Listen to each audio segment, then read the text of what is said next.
بسم اللہ الرحمن الرحیم۔ شروع اللہ کا نام لے کر جو بڑا مہربان نہایت رحم والا ہے۔ اے پیغمبر،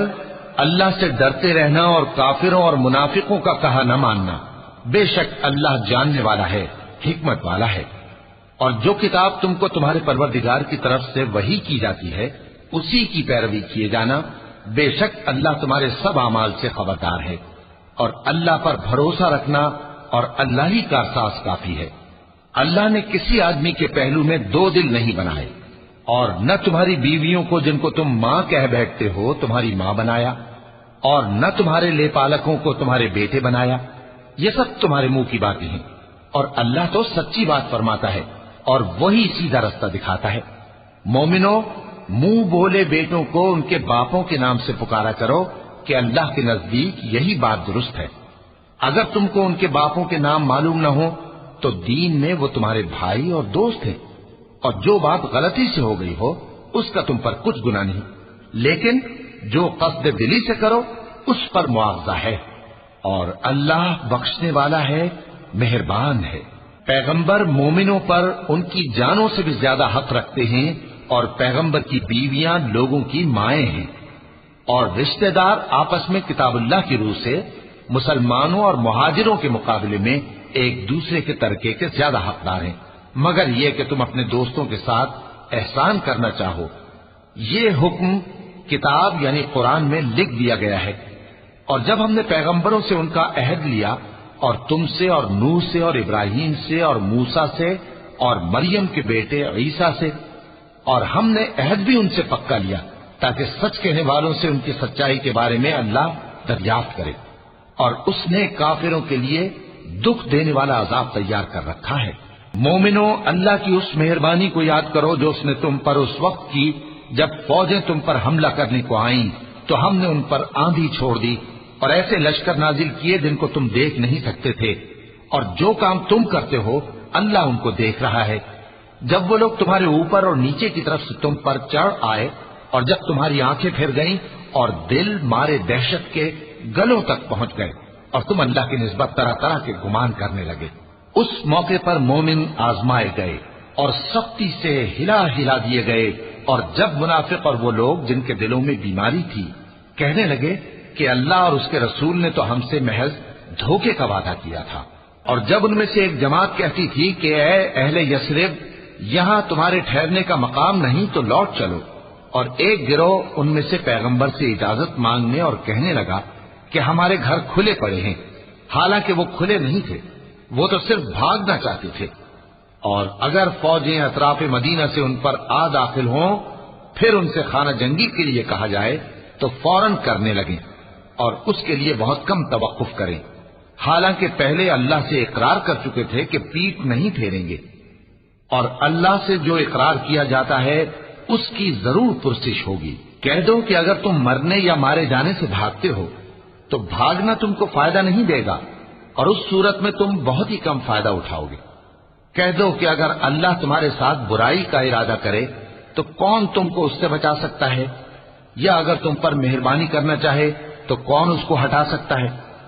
اور یہ لوگ اللہ کے سوا کسی کو نہ اپنا دوست پائیں گے اور نہ مددگار۔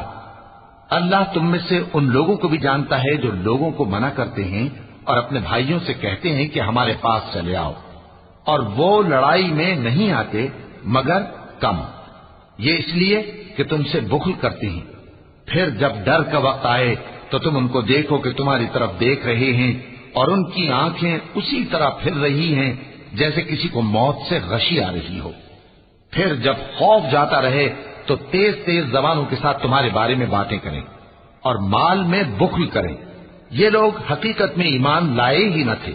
تو اللہ نے ان کے اعمال برباد کر دیے، اور یہ اللہ کو آسان تھا۔ یہ لوگ خوف کے سبب خیال کرتے ہیں کہ فوجیں نہیں گئیں، اور اگر لشکر آ جائیں تو تمنا کریں کہ کاش خانہ بدوشوں میں جا رہے،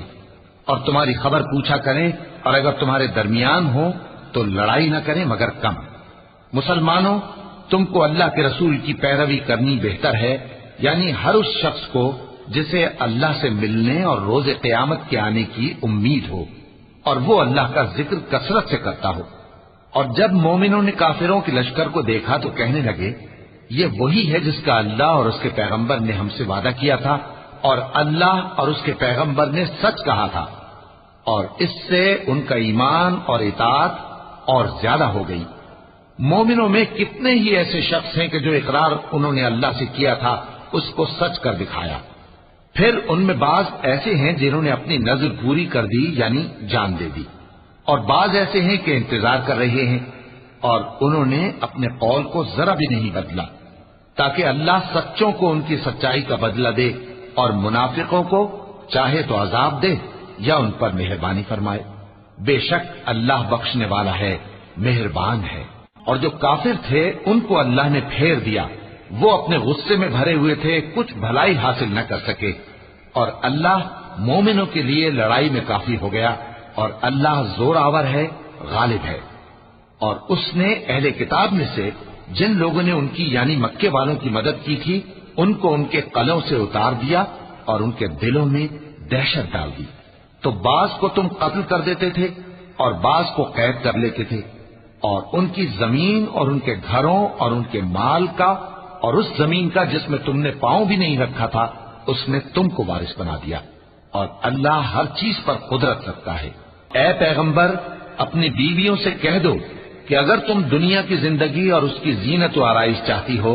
تو آؤ میں تمہیں کچھ مال دوں اور اچھی طرح سے رخصت کر دوں،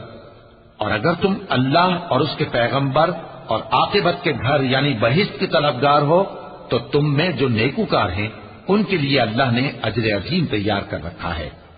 اے پیغمبر کی بیویوں، تم میں سے جو کوئی کھلی ناشائستہ حرکت کرے گی اس کو دونی سزا دی جائے گی، اور یہ بات اللہ کو آسان ہے۔ اور جو تم میں سے اللہ اور اس کے رسول کی فرما بردار رہے گی اور عمل نیک کرے گی اس کو ہم دونا ثواب دیں گے، اور اس کے لیے ہم نے عزت کی روزی تیار کر رکھی ہے۔ اے پیغمبر کی بیویوں، تم عام عورتوں کی طرح نہیں ہو، اگر تم پرہیزگار رہنا چاہتی ہو تو کسی اجنبی شخص سے نرم لہجے میں بات نہ کرو، تاکہ وہ شخص جس کے دل میں کسی طرح کا روگ ہے کوئی امید نہ پیدا کر لے، اور دستور کے مطابق بات کیا کرو، اور اپنے گھروں میں ٹھہری رہو، اور جس طرح پہلے جاہلیت کے دنوں میں زیب و زینت کی نمائش کی جاتی تھی اس طرح اظہار زینت نہ کرو، اور نماز پڑھتی رہو اور زکوٰۃ دیتی رہو، اور اللہ اور اس کے رسول کی فرما برداری کرتی رہو۔ اے پیغمبر کی گھر والیوں، اللہ چاہتا ہے کہ تم سے ہر طرح کی ناپاکی دور کر دے اور تمہیں بالکل پاک صاف کر دے،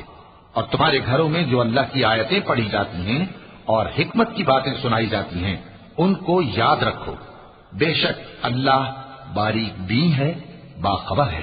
جو لوگ اللہ کے آگے سر اطاعت خم کرنے والے ہیں یعنی مسلمان مرد اور مسلمان عورتیں اور مومن مرد اور مومن عورتیں اور فرمانبردار مرد اور فرمانبردار عورتیں اور راست باز مرد اور راست باز عورتیں اور صبر کرنے والے مرد اور صبر کرنے والی عورتیں اور عاجزی کرنے والے مرد اور عاجزی کرنے والی عورتیں اور خیرات کرنے والے مرد اور خیرات کرنے والی عورتیں اور روزے رکھنے والے مرد اور روزے رکھنے والی عورتیں اور اپنی شرمگاہوں کی حفاظت کرنے والے مرد اور حفاظت کرنے والی عورتیں اور اللہ کو کثرت سے یاد کرنے والے مرد اور کثرت سے یاد کرنے والی عورتیں۔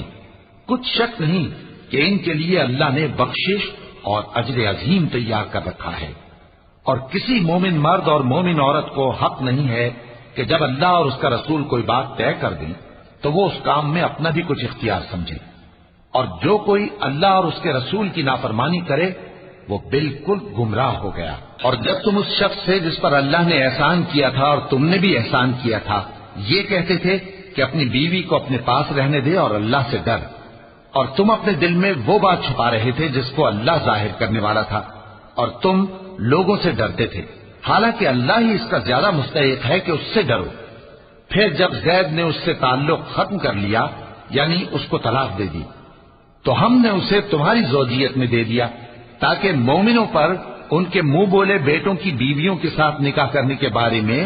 جب وہ بیٹے ان سے اپنا تعلق ختم کر لیں یعنی طلاق دے دیں کچھ تنگی نہ رہے، اور اللہ کا حکم واقع ہو کر رہنے والا تھا۔ پیغمبر پر اس کام میں کچھ تنگی نہیں جو اللہ نے ان کے لیے مقرر کر دیا، اور جو لوگ پہلے گزر چکے ہیں ان میں بھی اللہ کا یہی دستور رہا ہے اور اللہ کا حکم ٹھہر چکا تھا، یعنی ان پیغمبروں میں جو اللہ کے پیغام یوں کہ توں پہنچاتے اور اس سے ڈرتے اور اللہ کے سوا کسی سے نہیں ڈرتے تھے، اور اللہ ہی حساب کرنے کو کافی ہے۔ محمد صلی اللہ علیہ وآلہ وسلم تمہارے مردوں میں سے کسی کے والد نہیں ہیں، لیکن اللہ کے پیغمبر اور نبیوں کی مہر یعنی سلسلہ نبوت کو ختم کر دینے والے ہیں، اور اللہ ہر چیز سے واقف ہے۔ اے اہل ایمان، اللہ کا بہت بہت ذکر کیا کرو اور صبح و شام اس کی پاکی بیان کرتے رہو، وہی تو ہے جو تم پر رحمت بھیجتا ہے اور اس کے فرشتے بھی، تاکہ تم کو اندھیروں سے نکال کر روشنی کی طرف لے جائے، اور اللہ مومنوں پر مہربان ہے۔ جس روز وہ اس سے ملیں گے تو ان کا تحفہ اللہ کی طرف سے سلام ہوگا، اور اس نے ان کے لیے عمدہ ثواب تیار کر رکھا ہے۔ اے پیغمبر، ہم نے تم کو گواہی دینے والا اور خوشخبری سنانے والا اور خبردار کرنے والا بنا کر بھیجا ہے، اور اللہ کی طرف اسی کے حکم سے بلانے والا اور چراغ روشن۔ اور مومنوں کو خوشخبری سنا دو کہ ان کے لیے اللہ کی طرف سے بڑا فضل ہے، اور کافروں اور منافقوں کا کہا نہ ماننا اور نہ ان کے تکلیف دینے پر نظر کرنا، اور اللہ پر بھروسہ رکھنا، اور اللہ ہی کارساز کافی ہے۔ مومنوں، جب تم مومن عورتوں سے نکاح کر کے ان کو ہاتھ لگانے یعنی ان کے پاس جانے سے پہلے طلاق دے دو تو تم کو کچھ حق نہیں کہ ان سے عدت پوری کراؤ، بس ان کو کچھ فائدہ یعنی خرچ دے دو اور ان کو اچھی طرح سے رخصت کر دو۔ اے پیغمبر صلی اللہ علیہ وآلہ وسلم، ہم نے تمہارے لیے تمہاری بیویاں جن کو تم نے ان کے مہر دے دیے ہیں حلال کر دی ہیں، اور تمہاری باندیاں جو اللہ نے تم کو کفار سے بطور مال غنیمت دلوائی ہیں، اور تمہارے چچا کی بیٹیاں اور تمہاری پھوپھیوں کی بیٹیاں اور تمہارے ماموں کی بیٹیاں اور تمہاری خالاؤں کی بیٹیاں جو تمہارے ساتھ وطن چھوڑ کر آئی ہیں، سب حلال ہیں۔ اور کوئی مومن عورت اگر اپنے آپ کو پیغمبر صلی اللہ علیہ وآلہ وسلم کے حوالے کر دے یعنی مہر کے بغیر نکاح میں آنا چاہے، بشرطے کہ پیغمبر صلی اللہ علیہ وآلہ وسلم بھی اس سے نکاح کرنا چاہیں، وہ بھی حلال ہے۔ لیکن یہ اجازت اے نبی صلی اللہ علیہ وآلہ وسلم خاص تم ہی کو ہے، سب مسلمانوں کو نہیں۔ ہم نے ان کی بیویوں اور باندیوں کے بارے میں جو مہر واجب الادا مقرر کر دیا ہے ہم کو معلوم ہے، یہ اس لیے کیا گیا ہے کہ تم پر کسی طرح کی تنگی نہ رہے، اور اللہ بخشنے والا ہے، مہربان ہے۔ اے پیغمبر صلی اللہ علیہ وآلہ وسلم، تم کو یہ بھی اختیار ہے کہ جس بیوی کو چاہو پیچھے رکھو اور جسے چاہو اپنے پاس رکھو، اور جس کو تم نے پیچھے کر دیا ہو اگر اس کو پھر اپنے پاس طلب کر لو تو تم پر کچھ گناہ نہیں۔ یہ اجازت اس لیے ہے کہ ان کی آنکھیں ٹھنڈی رہیں اور وہ رنجیدہ نہ ہوں، اور جو کچھ تم ان کو دو اسے لے کر سب خوش رہیں، اور جو کچھ تمہارے دلوں میں ہے اللہ اسے جانتا ہے، اور اللہ جاننے والا ہے، بردبار ہے۔ اے پیغمبر صلی اللہ علیہ وآلہ وسلم، ان کے سوا اور عورتیں تم کو جائز نہیں، اور نہ یہ کہ ان بیویوں کو چھوڑ کر اور بیویاں کر لو، خواہ ان کا حسن تم کو کیسا ہی اچھا لگے، مگر وہ جو تمہارے ہاتھ کا مال ہے یعنی باندیوں کے بارے میں تم کو اختیار ہے، اور اللہ ہر چیز پر نگاہ رکھتا ہے۔ مومنوں، پیغمبر صلی اللہ علیہ وآلہ وسلم کے گھروں میں نہ جایا کرو مگر اس صورت میں کہ تم کو اجازت دی جائے یعنی کھانے کے لیے بلایا جائے، جبکہ اس کے پکنے کا انتظار بھی نہ کرنا پڑے، لیکن جب تمہاری دعوت کی جائے تو جاؤ، اور جب کھانا کھا چکو تو چل دو، اور باتوں میں جی لگا کر نہ بیٹھ رہو۔ یہ بات پیغمبر صلی اللہ علیہ وآلہ وسلم کو ایذا دیتی تھی، اور وہ تم سے حیا کرتے تھے اور کہتے نہیں تھے، لیکن اللہ سچی بات کے کہنے سے نہیں شرماتا، اور جب پیغمبر صلی اللہ علیہ وآلہ وسلم کی بیویوں سے کوئی سامان مانگو تو پردے کے باہر سے مانگو، یہ تمہارے اور ان کے دلوں کے لیے بہت پاکیزگی کی بات ہے۔ اور تم کو یہ شایع نہیں کہ رسول اللہ صلی اللہ علیہ وآلہ وسلم کو تکلیف دو، اور نہ یہ کہ ان کی بیویوں سے کبھی ان کے بعد نکاح کرو، بے شک یہ اللہ کے نزدیک بڑا گناہ کا کام ہے۔ اگر تم کسی چیز کو ظاہر کرو یا اس کو مخفی رکھو تو یاد رکھو کہ اللہ ہر چیز سے باخبر ہے۔ خواتین پر اپنے باپ دادا سے پردہ نہ کرنے میں کچھ گناہ نہیں، اور نہ اپنے بیٹوں سے اور نہ اپنے بھائیوں سے اور نہ اپنے بھتیجوں سے اور نہ اپنے بھانجوں سے نہ اپنی سی خواتین سے اور نہ اپنے باندی غلاموں سے، اور اے خواتین اللہ سے ڈرتی رہو، بے شک اللہ ہر چیز سے واقف ہے۔ اللہ اور اس کے فرشتے اس پیغمبر صلی اللہ علیہ وآلہ وسلم پر درود بھیجتے ہیں، مومنو تم بھی ان پر درود بھیجو اور خوب سلام بھیجا کرو۔ جو لوگ اللہ اور اس کے پیغمبر صلی اللہ علیہ وآلہ وسلم کو اذیت پہنچاتے ہیں ان پر اللہ دنیا اور آخرت میں لعنت کرتا ہے، اور ان کے لیے اس نے ذلیل کرنے والا عذاب تیار کر رکھا ہے۔ اور جو لوگ مومن مردوں اور مومن عورتوں کو ایسے کام کی تہمت سے جو انہوں نے نہ کیا ہو ایذا دیں تو انہوں نے بہتان کا اور کھلے گناہ کا بوجھ اپنے سر پر رکھا۔ اے پیغمبر صلی اللہ علیہ وآلہ وسلم اپنی بیویوں اور بیٹیوں اور مسلمانوں کی عورتوں سے کہہ دو کہ باہر نکلا کریں تو اپنے چہروں پر چادر لٹکا کر گھونگھٹ نکال لیا کریں، یہ چیز ان کے لیے موجب شناخت و امتیاز ہوگی تو کوئی ان کو ایذا نہ دے گا، اور اللہ بخشنے والا ہے، مہربان ہے۔ اگر منافق اور وہ لوگ جن کے دلوں میں روگ ہے اور جو مدینے کے شہر میں بری بری خبریں اڑایا کرتے ہیں اپنی حرکتوں سے باز نہ آئیں گے تو ہم تم کو ان کے پیچھے لگا دیں گے، پھر وہ تمہارے پڑوس میں نہ رہ سکیں گے مگر تھوڑے دن، وہ بھی پھٹکارے ہوئے، جہاں پائے گئے پکڑے گئے اور جان سے مار ڈالے گئے۔ جو لوگ پہلے گزر چکے ہیں ان کے بارے میں بھی اللہ کی یہی عادت رہی ہے، اور تم اللہ کی عادت میں تغیر و تبدل نہ پاؤ گے۔ لوگ تم سے قیامت کی نسبت دریافت کرتے ہیں، اے ہمارے پروردگار ان کو دگنا عذاب دے اور ان پر بڑی لعنت کر۔ مومنو تم ان لوگوں جیسے نہ ہونا جنہوں نے موسیٰ کو عیب لگا کر رنج پہنچایا تو اللہ نے ان کو بے عیب ثابت کر دیا اور وہ اللہ کے نزدیک آبرو والے تھے۔ مومنو اللہ سے ڈرا کرو اور بات سیدھی کہا کرو، وہ تمہارے سب کام سنوار دے گا اور تمہارے گناہ بخش دے گا، اور جو شخص اللہ اور اس کے رسول صلی اللہ علیہ وآلہ وسلم کی فرمانبرداری کرے گا تو بے شک بڑی مراد پائے گا۔ ہم نے بار امانت کو آسمانوں اور زمین اور پہاڑوں پر پیش کیا تو انہوں نے اس کے اٹھانے سے انکار کیا اور اس سے ڈر گئے، اور انسان نے اس کو اٹھا لیا، بے شک وہ بڑا ظالم بڑا جاہل ہے۔ تاکہ اللہ منافق مردوں اور منافق عورتوں اور مشرک مردوں اور مشرک عورتوں کو عذاب دے، اور اللہ مومن مردوں اور مومن عورتوں پر مہربانی کرے، اور اللہ تو بخشنے والا ہے، مہربان ہے۔ صدق اللہ العظیم۔